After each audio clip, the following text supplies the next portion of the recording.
एक खूबसूरत लड़की जिसका नाम था योगिता गौतम। वह एक बेहतरीन डॉक्टर थी। उसने मरीजों की सेवा करने का ख्वाब देखा था। वह निसंतान दंपतियों की गोद भी भरना चाहती थी। इस प्रतिभावान लड़की पर हर किसी को गर्व था, लेकिन उसका डॉक्टर दोस्त ही उसकी जान का दुश्मन बन गया। बेवफा दोस्त के सिर पर प्यार का जुनून सवार था। उसने योगिता की सांसों की डोर को हमेशा के लिए तोड़ दिया, लेकिन ऐसा करके वह खुद भी नहीं बच सका। योगिता इस दुनिया में नहीं है और उसकी जान लेने वाला अब सलाखों के पीछे है। नमस्कार दोस्तों, मैं हूं नितिन सबरंगी। मैं फिर लेकर आया हूं आपके लिए एक नई सत्य कहानी। 26 साल की डॉक्टर योगिता गौतम का स्वभाव बेहद सरल था। वह अपने दोस्तों पर आंख मूंद कर भरोसा करती थीं, लेकिन अपने एक दोस्त की फितरत को पहचानने में उनसे बहुत बड़ी भूल हो गई। यह पूरी कहानी दोस्ती, प्यार, जिद और विश्वासघात की ऐसी कहानी है जिस पर यकीन करना आपके लिए भी मुश्किल हो जाएगा। उत्तर प्रदेश का आगरा शहर। किसी ने नहीं सोचा था कि यह शहर ऐसी कहानी का गवाह बनेगा जिस पर सब सोचने के लिए मजबूर हो जाएंगे। तारीख थी 18 अगस्त 2020। एसएन मेडिकल कॉलेज के स्त्री रोग विभाग में तैनात डॉक्टर योगिता गौतम पर हर कोई गर्व करता था, लेकिन एक दिन वह अचानक गायब हो जाती हैं। उनके मोबाइल पर भी बार बार स्विच ऑफ का संदेश आ रहा था। योगिता के परिजन पूरी रात उसे खोजते रहे, लेकिन उसकी कोई खबर नहीं लग सकी। अनहोनी की आशंका सभी को सता रही थी। अगली सुबह का आगाज कुछ अच्छा नहीं हुआ। डॉक्टर योगिता का शव एक सुनसान रास्ते पर पड़ा पाया गया। किसी ने उसकी सांसों की डोर को तोड़ दिया था।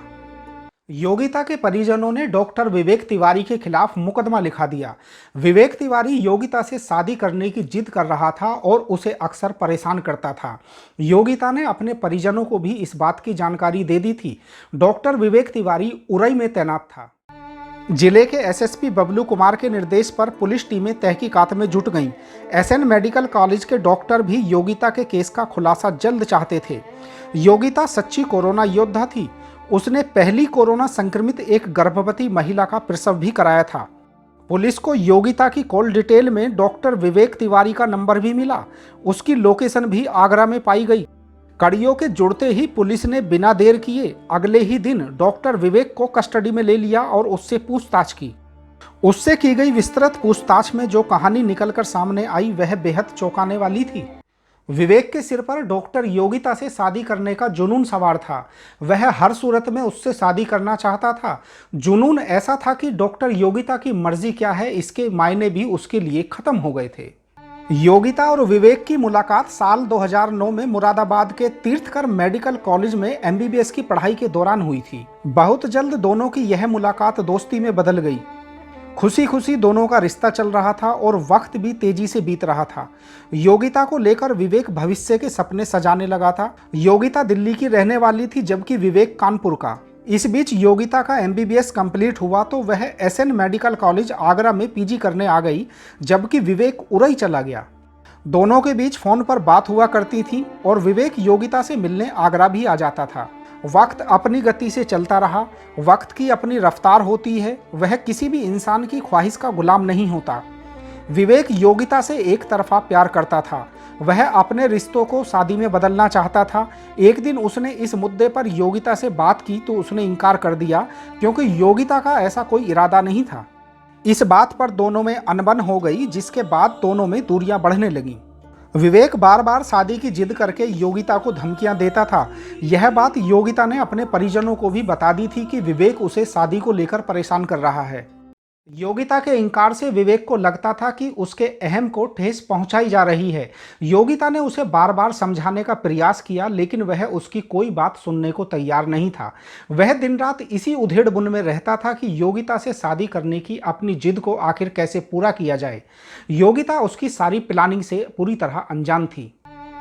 विवेक के इरादे खतरनाक हो गए थे। 18 अगस्त की शाम विवेक ने योगिता को फोन किया कि वह आखिरी मुलाकात कर ले, इसके बाद उसे परेशान नहीं करेगा। शाम 7:30 बजे वह आगरा पहुंच गया। हर खतरे से अनजान योगिता विश्वास करके मुलाकात के लिए तैयार हो गई। वह अपनी कार से आया तो योगिता उसकी कार में बैठ गई। शादी के मुद्दे पर दोनों के बीच तकरार हुई। योगिता ने साफ इनकार कर दिया कि वह शादी नहीं करेगी, जिसके बाद विवेक ने उसका गला दबाया, चाकू से वार किया और अपने पिता की लाइसेंसी रिवॉल्वर से योगिता को गोली मार दी। वह कार को सुनसान रास्ते पर ले गया और योगिता के शव को फेंक दिया। इसके बाद उरई के लिए चल पड़ा। रास्ते में उसने रिवॉल्वर व कपड़े भी एक खेत में फेंक दिए। रिश्ते दिलों के होते हैं, यानी दिलों में जगह नहीं तो रिश्ते नहीं। फिर शादी जैसे मामले में तो दिलों के रिश्ते और भी ज्यादा गहरे होने चाहिए। विवेक इस बात को भूल गया था। यदि उसने धैर्य से काम लिया होता और योगिता ने उसे पहचानने की भूल न की होती तो शायद ऐसी नौबत कभी नहीं आती। विवेक की जिद योगिता की जान की दुश्मन बन गई। इसके साथ ही विवेक ने खुद अपना भविष्य भी बर्बाद कर लिया। इस कहानी में इतना ही। मैं आपसे फिर मिलूंगा किसी नई कहानी के साथ।